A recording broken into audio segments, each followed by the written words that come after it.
Hello. അപ്പോൾ big boss family വീക്കിന്റെ രണ്ടാം ദിവസമായ ഇന്ന് നമ്മൾ പ്രതീക്ഷിച്ചിരുന്ന പോലെ, ഞാൻ ഇന്നലത്തെ വീഡിയോയിൽ പറഞ്ഞിരുന്ന പോലെ തന്നെ അർജുൻ്റെയും ഷീതുവിൻ്റെയും ഫാമിലിയാണ് ഒരുമിച്ച് വന്നിരിക്കുന്നത്. നമ്മൾക്ക് അങ്ങനെ തന്നെയാണ് നമ്മൾ പ്രതീക്ഷിച്ചിരുന്നത്. കാരണം ശത്രുതാ മനോഭാവമുള്ള ഫാമിലീസ് അല്ലെങ്കിൽ അങ്ങനെയുള്ള കോണ്ടസ്റ്റൻസിൻ്റെ ഫാമിലീസ് ഒരുമിച്ച് വരില്ല. കാരണം അതൊരു ഇഷ്യൂ ഈ ഫാമിലീസിനിടയിലും ഉണ്ടാകാൻ സാധ്യതയുണ്ട് എന്നുള്ള ഒരു റീസൺ കൊണ്ട് തന്നെ ഒരുപോലെ മനോഭാവമുള്ള അല്ലെങ്കിൽ സുഹൃത്തുക്കളായിരിക്കുന്നവരുടെ ഫാമിലീസ് ആയിരിക്കും ഒരുമിച്ച് വരുന്നതെന്ന് നമുക്ക് തോന്നിയിരുന്നു. അതുകൊണ്ട് തന്നെ അർജുൻ ഷീതു ഫാമിലിയാണ് ഇന്ന് വന്നത്. അപ്പോൾ രാവിലെ മുതൽ തന്നെ എല്ലാവരും പ്രതീക്ഷിച്ചിരിപ്പുണ്ടായിരുന്നു ആരുടെ ഫാമിലി ആയിരിക്കും വരുന്നതെന്ന്. ഷീതുവിനും വളരെയധികം പ്രതീക്ഷയുണ്ടായിരുന്നു. ഷീതു റിക്വസ്റ്റ് ചെയ്യുക കൂടി ചെയ്തു, ഐ ലവ് യു മമ്മി എന്നുള്ള നമ്മുടെ Bhaskar the റാസ്കലിലെ song വേണമെന്നൊക്കെ Sheethu request കൂടി ചെയ്തു. അപ്പോൾ രാവിലെ മോർണിംഗ് ആക്ടിവിറ്റി ആയിട്ട് വന്നത് അർജുന് ഇൻവിസിബിൾ ആയിട്ട് ഇരിക്കുക എന്നൊരു ടാസ്ക് ആയിരുന്നു. അപ്പോൾ അർജുൻ അത് നല്ല ഫണ്ണി ആയിട്ട് തന്നെ ചെയ്തു. ഇൻവിസിബിൾ ആയിട്ട് ഇരിക്കുക എന്ന ടാസ്ക് എല്ലാവരും കഴിഞ്ഞ സീസണിലും വളരെ നല്ല രീതിയിൽ തന്നെ ചെയ്ത ടാസ്ക്കാണ്. ഇത്തവണയും അർജുൻ വളരെ നല്ല രീതിയിൽ തന്നെ ആ ടാസ്ക് പെർഫോം ചെയ്തു. അതൊരു ഫൺ എലമെന്റ് ആയിരുന്നു, ഫണ്ണി ആയിട്ട് തന്നെ ചെയ്തു. ചിലപ്പോൾ അർജുൻ്റെ ഫാമിലി വരുന്നത് കൊണ്ട് തന്നെ ചിലപ്പോൾ ഇന്നത്തെ ടാസ്കിനെ സെലക്ട് ചെയ്തതായിരിക്കാം എന്നാണ് ഞാൻ കരുതുന്നത്. എന്തായാലും വന്നത് അർജുൻ്റെ അമ്മയും സഹോദരിയും വന്നു, ഷീതുവിൻ്റെ മമ്മി വന്നു. അപ്പോൾ എനിക്ക് ആദ്യം കണ്ടപ്പോൾ തോന്നി അർജുൻ്റെ അമ്മ വളരെയധികം സോഷ്യലാണ്, എല്ലാവരോടും നല്ല രീതിയിൽ ഇടപഴകുന്നു, എല്ലാവരുമായിട്ട് നല്ല സ്നേഹത്തോടെ പെരുമാറുന്നൊരു സ്ത്രീയാണ്. അതുപോലെ തന്നെ അർജുൻ്റെ സഹോദരി, ആക്ച്വലി അർജുൻ്റെ സഹോദരി ഒരു ബിഗ് ബോസ് മെറ്റീരിയൽ ആണെന്നാണ് ഈ കണ്ടപ്പോൾ തോന്നിയത്. ഭയങ്കര ജോളിയായിട്ടുള്ള ഭയങ്കര ആക്റ്റീവായിട്ടുള്ള ഒരു വ്യക്തിയാണ്. അവരെല്ലാവരുമായിട്ടും ഇടപഴകുന്നതൊക്കെ ഭയങ്കര പോസിറ്റീവ് ആറ്റിറ്റ്യൂഡ് കൂടിയാണ്.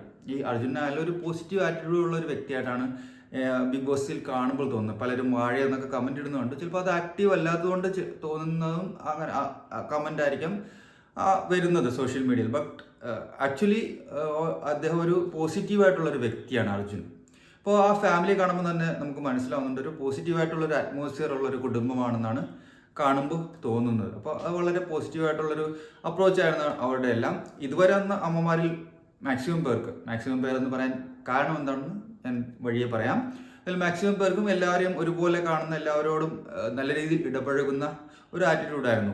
അർജുൻ്റെ അമ്മയാണെങ്കിലും അൻസിബയുടെ അമ്മയാണെങ്കിലും ഋഷിയുടെ അമ്മയാണെങ്കിലും എല്ലാം വളരെ നല്ല രീതിയിൽ എല്ലാവരുമായിട്ട് ഇൻറ്ററാക്ട് ചെയ്ത് എല്ലാവരോടും ഭയങ്കര സന്തോഷത്തോടെ പെരുമാറി എല്ലാവരെയും മോട്ടിവേറ്റ് ചെയ്ത് എല്ലാവരെയും ബൂസ്റ്റ് ചെയ്തിട്ടാണ് മടങ്ങിയത്. ആ രീതിയിലായിരുന്നു. ബട്ട് ഇവിടെ വ്യത്യാസമുള്ളത് ശ്രീതുവിൻ്റെ അമ്മയ്ക്ക് മാത്രമാണ്. ശ്രീതുവിൻ്റെ അമ്മ കുറച്ച് ഓവർ പൊസസീവ് ആണ് എന്നാണ് ഇത് കാണുമ്പോൾ മനസ്സിലാകുന്നത്. വളരെ അധികം പൊസസീവായിട്ടാണ് അവരുടെ ബിഹേവിയർ. അവർ പലരോടും ഇടപഴകാൻ തന്നെ മടിക്കുന്നുണ്ട്. ചിലപ്പോൾ ഇൻട്രോവേർട്ട് ആയിരിക്കാം, പക്ഷേ ഇൻട്രോവേർട്ടിനൊപ്പം ഒരു ഓവർ പൊസസീവ്നെസ് അവർക്കുണ്ടെന്ന് പിന്നീട് അവരും ഷീതുവുമായിട്ടുള്ള സംസാരത്തിൽ നിന്ന് വ്യക്തമായിട്ട് മനസ്സിലാകുന്നുണ്ട്. അവർ ഷീതുവിന് ചില കാര്യങ്ങൾ ഉപദേശിച്ചു.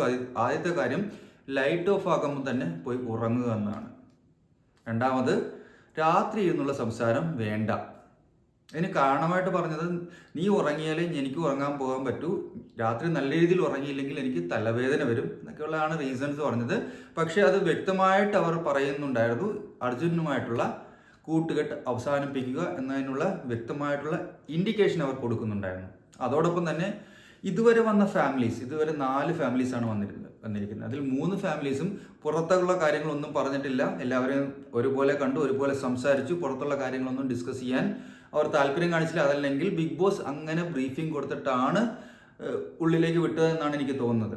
അല്ലെങ്കിൽ അങ്ങനെ ആയിരിക്കണം. ഈ ഉള്ളിലേക്ക് വരുന്നതിന് മുമ്പ് കൃത്യമായിട്ട് ബ്രീഫിംഗ് കൊടുത്തിട്ടുണ്ടാവണം. എങ്ങനെയാണ് ഷോ എന്നോ ഇവരുടെയൊക്കെ പറ്റിയുള്ള ഇമേജ് എങ്ങനെയാണെന്നോ അത്തരം കാര്യങ്ങളൊന്നും ഡിസ്കസ് ചെയ്യരുത് എന്ന് പറഞ്ഞതിന് ശേഷമായിരിക്കണം അകത്തോട്ട് കടത്തി വിട്ടത്. പക്ഷേ ഇവിടെ ആ കാര്യം ഷീതുവിൻ്റെ മമ്മി തെറ്റിച്ചു. അവർ പുറത്തുള്ള പല കാര്യങ്ങളും പറഞ്ഞു. ഷീതുവിന് എങ്ങനെ കളിക്കണം, എന്തൊക്കെയാണ് പ്രശ്നങ്ങളെല്ലാം വിശദമായിട്ട് പറഞ്ഞു കൊടുത്തു. അതിനുശേഷമാണ് ഷീതുവിൻ്റെ മമ്മിയെ കൺഫെഷൻ റൂമിലേക്ക് വിളിപ്പിച്ചു ബിഗ് ബോസ്. അപ്പോൾ ഏകദേശം എല്ലാം പറഞ്ഞതിന് ശേഷമാണ് അവരെ അത് വിളിപ്പിച്ചത്. എന്നാലും ഇത്തരം കാര്യങ്ങൾ സംസാരിക്കുന്നത് ശരിയായിട്ട് ഉള്ള കാര്യമാണെന്ന് എനിക്ക് തോന്നിയില്ല. കാരണം അവർ എല്ലാ കാര്യങ്ങളും പറഞ്ഞു. അപ്പോൾ ഇനി ഷീതു അർജുൻ കോംബോ ഉണ്ടാകാൻ സാധ്യത കുറവായിട്ടാണ് ഇപ്പോൾ കാണുന്നത്. പക്ഷേ ഇവർ പോയി കഴിയുമ്പോൾ ഷീതുവിന് പിന്നെ ഒരു ആരെങ്കിലുമൊക്കെ ഡിപ്പെൻഡ് ചെയ്യാൻ ആവശ്യമുണ്ട് എന്നുള്ളത് കൊണ്ട് തന്നെ വീണ്ടും ആ കോംബോ തുടരാനും സാധ്യതയുണ്ട്. എന്നാൽ അർജുൻ്റെ ഫാമിലി നേരെ തിരിച്ചായിരുന്നു. ഇവർ 2 ഫാമിലിയും 2 ധ്രുവങ്ങളുള്ളവരാണ്. ഉത്തരധ്രുവവും ദക്ഷിണ ധ്രുവവും എന്ന് വേണമെങ്കിൽ പറയാം, നോർത്ത് പോളും സൗത്ത് പോളും. കാരണം അർജുൻ്റെ ഫാമിലി ഷീതുവിനോട് ഇടപെട്ടത് മറ്റൊരു രീതിയിലാണ്. ഷീതുവിനെ നല്ലൊരു ഫ്രണ്ടായിട്ട് തന്നെയാണ് അവർ കൺസിഡർ ചെയ്തത്. ഈ അർജുൻ്റെ സിസ്റ്റർ ആണെങ്കിലും അമ്മയാണെങ്കിലും ശ്രീധുവിനെ അടുത്ത് വിളിച്ചിരുത്തി വളരെ പോസിറ്റീവായിട്ടാണ് സംസാരിച്ചത്. അതിന് മുമ്പ് തന്നെ ശ്രീധുവിൻ്റെ സംസാരം ഇഷ്ടമാണ്, ശ്രീധുവിൻ്റെ പെരുമാറ്റം ഇഷ്ടമാണ് എന്നൊക്കെ ശ്രീധുവിൻ്റെ അഭാവത്തിൽ തന്നെ അർജുനോട് പറയുന്നുണ്ടായിരുന്നു. അതോടൊപ്പം അവർ മറ്റൊരു കാര്യം പറഞ്ഞ് ഇവിടെ ആരെങ്കിലുമൊക്കെ സപ്പോർട്ടിനുണ്ടെങ്കിലേ നമുക്ക് മുന്നോട്ട് പോകാൻ പറ്റും. കാരണം എത്രയാണെന്ന് വെച്ചാൽ ഒരാൾ ഒറ്റയ്ക്ക് കളിക്കുന്നതും ഒറ്റയ്ക്ക് മുന്നോട്ട് പോകുന്നതും മനുഷ്യരുടെ സോഷ്യൽ ആനിമലല്ലേ, സാമൂഹിക ജീവിയാണ് മനുഷ്യൻ. അപ്പോൾ ഒറ്റയ്ക്കുള്ള പ്രയത്നങ്ങൾക്കൊക്കെ ഒരു ലിമിറ്റേഷൻ ഉണ്ട്, ഒറ്റയ്ക്കുള്ള മുന്നോട്ട് പോക്കിനും ഒരു ലിമിറ്റേഷൻ ഉണ്ട്. അപ്പോൾ അങ്ങനെ ഒരു രീതിയിലാണ് അവർ സംസാരിച്ചത്. പക്ഷെ നേരെ തിരിച്ചാണ് ശ്രീധുവിൻ്റെ അമ്മയുടെ സംസാരം. ശ്രീധുവിൻ്റെ അമ്മ അർജുനെ നല്ല രീതിയിൽ അവോയ്ഡ് ചെയ്തു, അതോടൊപ്പം റസ്മിനെയും അവോയ്ഡ് ചെയ്തു. ചിലപ്പോൾ ഇവർക്കിടയിലുള്ള ഹംസം റസ്മിനാണെന്ന് തോന്നിയതുകൊണ്ടാണോ അതോ ഇനി റസ്മിൻ ഷീതുവിനോട് ക്രഷ് പറഞ്ഞുകൊണ്ടാണ്. എന്തായാലും ഷീതുവിൻ്റെ മമ്മി റസ്മിനെയും അർജുനെയും കൃത്യമായിട്ട് അവോയ്ഡ് ചെയ്തു. അതോടൊപ്പം തന്നെ പലരോടും ഇൻട്രാക്ട് അധികം ചെയ്യുന്നുണ്ടായിരുന്നില്ല, വളരെ കുറച്ച് ഒരു ഫോർമാലിറ്റിക്ക് വേണ്ടി ഇൻട്രാക്ട് ചെയ്യുന്നതായിട്ടാണ് തോന്നിയത്. വളരെ കൺട്രോൾഡ് ആയിട്ടുള്ള ഒരു ബിഹേവിയർ ആയിരുന്നു. ബാക്കിയുള്ളവരെല്ലാം വന്നിട്ട് അവർക്ക് ഈ ബിഗ് ബോസ് ഹൗസ് എന്നുള്ളത് ഒരു ചിലർക്കൊരു സ്വപ്നമാണ്, ചിലർക്കൊരു പ്രത്യേക അനുഭവമായിട്ടാണ് എല്ലാവർക്കും ഫീൽ ചെയ്യുന്നത്. കാരണം അവർ പ്രതീക്ഷിച്ചിട്ടില്ല അതിനകത്തേക്ക് വരാൻ സാധിക്കുമെന്ന്. അപ്പോൾ അതിൻ്റെ ഒരു എക്സൈറ്റ്മെൻറ്റ് എല്ലാവർക്കും ഉണ്ടായിരുന്നു. പക്ഷേ ശ്രീധുവിൻ്റെ മമ്മി ടോട്ടലി ഡിഫറെൻ്റ് ആയിട്ടുള്ളൊരു ബിഹേവിയറാണ് അവിടെ നടത്തിയത്. അപ്പോൾ ഷീതുവിനെ ഓവർ കൺട്രോൾ ചെയ്യുന്ന പോലെയാണ് തോന്നിയത്. അത് ചിലർ പറയുന്നുണ്ടാവാം അത് ഒരു അമ്മയായതിൻ്റെ ടെൻഷനാണ്, അമ്മയായതുകൊണ്ട് അവളുടെ ഫ്യൂച്ചറിനെ പറ്റിയുള്ള ചിന്തയാണെന്നൊക്കെ. എങ്കിലും ഷീതു ഒരു വോട്ടവകാശമുള്ള മെച്യൂറായിട്ടുള്ളൊരു വനിതയാണ്. അപ്പോൾ അവരെ കൺട്രോൾ ചെയ്യുന്നതിനൊരു ലിമിറ്റുണ്ട്, ഒരു ലിമിറ്റേഷൻ ഉണ്ട്. കാരണം അവർ സ്വന്തമായിട്ട് ഏൺ ചെയ്യുന്ന വ്യക്തി കൂടിയാണ്. അവർ സീരിയലിലൊക്കെ അഭിനയിക്കുന്ന ഒരു നടിയാണ്. അപ്പോൾ അവർ സ്വന്തമായിട്ട് ഏൺ ചെയ്യുന്ന സ്വന്തം കാലിൽ നിൽക്കുന്ന ചിന്തിക്കാൻ കഴിവുള്ള വകതിരിവുള്ള ഒരു വ്യക്തിയാണ്. അപ്പോൾ അമ്മയ്ക്കായാലും അച്ഛനായാലും പേരൻസിന് ആർക്കായാലും ഫ്രണ്ട്സിനായാലും ഹസ്ബൻഡിനായാലും ആർക്കായാലും കൺട്രോൾ ചെയ്യുന്നതിന് ലിമിറ്റുണ്ട്. അപ്പോൾ ഇത് ഓവർ കൺട്രോൾഡായിട്ടാണ് ഇത് കണ്ടപ്പോൾ എനിക്ക് തോന്നിയത്. കാരണം ഇത്രയും ക്യാമറയുടെ മുന്നിൽ വെച്ച് അവർ ഇത്രയും കൺട്രോൾ ചെയ്യുന്നുണ്ടെങ്കിൽ ക്യാമറ മുന്നിലില്ലാത്ത വീട്ടിൽ ഉള്ളപ്പോൾ എത്രയായിരിക്കും അവർ കൺട്രോൾ ചെയ്യുക? ഓക്കെ, വഴിതെറ്റിപ്പോകാതിരിക്കാനുള്ള കൺട്രോൾ ആണെന്ന് വേണമെങ്കിൽ പറയാം. പക്ഷേ ഇത്രയും കൺട്രോൾ ഉണ്ടെങ്കിൽ, ഇത്രയും കൺട്രോളോടുകൂടി കുട്ടികളെ വളർത്തിയാൽ അവർ വഴിതെറ്റിപ്പോകാൻ സാധ്യത കൂടും. അവർക്ക് ആദ്യത്തെ ചാൻസ് കിട്ടിയാൽ തന്നെ അവർ വഴിതെറ്റിപ്പോകും. എത്രയും ടൈറ്റായിട്ട് വയ്ക്കുന്നു അത്രയും ഒരു ചെറിയ ഓപ്ഷൻ കിട്ടിയാൽ, ചെറിയൊരു അവസരം കിട്ടിയാൽ അവർ പുറത്തേക്ക് പോകുന്നുള്ളതാണ് യാഥാർത്ഥ്യം. നിങ്ങൾ ഒരു സാധനം ടൈറ്റാക്കി വയ്ക്കും, ജസ്റ്റ് ഒന്ന് ലൂസായി കഴിഞ്ഞാൽ പെട്ടെന്ന് ആ ഫുൾ ഫോഴ്സോടുകൂടി പുറത്ത് വരത്തില്ല. അത് തന്നെ സംഭവം. ഒട്ടും സ്വാതന്ത്ര്യം കിട്ടാതെ ജീവിക്കുന്നവർ, അങ്ങനെയുള്ള അറ്റ്മോസ്ഫിയറിൽ വളർന്നു വരുന്നവർക്ക് ഒരു ചെറിയ സ്വാതന്ത്ര്യം കിട്ടുമ്പോൾ അവർ മാക്സിമം തന്നെ എക്സ്പ്ലോയിറ്റ് ചെയ്യും, അല്ലെങ്കിൽ എക്സ്പ്ലോർ ചെയ്യും. അങ്ങനെ അവർ വഴിതെറ്റിപ്പോകാൻ സാധ്യത കൂടും. എന്തായാലും ഈ രണ്ട് ഫാമിലി ഉണ്ടായിരുന്നു. ഈ രണ്ട് ഫാമിലിയെയും സാക്ഷി നിർത്തിയാണ് ഇന്നത്തെ ടിക്കറ്റ് ഫിനാലെ ബോണസ് ടാസ്ക് നടന്നത്. ഇപ്പോൾ കഴുകലും കുളിക്കലും തന്നെയാണ് ബോണസ് ടാസ്ക്കായിട്ട് വന്നിരിക്കുന്നത്. ഇന്നലത്തെ കുളിയായിരുന്നതുകൊണ്ട് തന്നെ ഇവർ ഡിസ്കസ് ചെയ്യുന്നുണ്ടായിരുന്നു ഇന്ന് മിക്കവാറും തുണി കഴുകലാവും അല്ലെങ്കിൽ തുണി അലക്കലാവും ഇന്നത്തെ പണിയെന്ന് പറയുന്നുണ്ടായിരുന്നു. എന്തായാലും തുണി അലക്കാൻ കൊടുത്തില്ല, പകരം പാത്രം കഴുകാൻ കൊടുത്തു.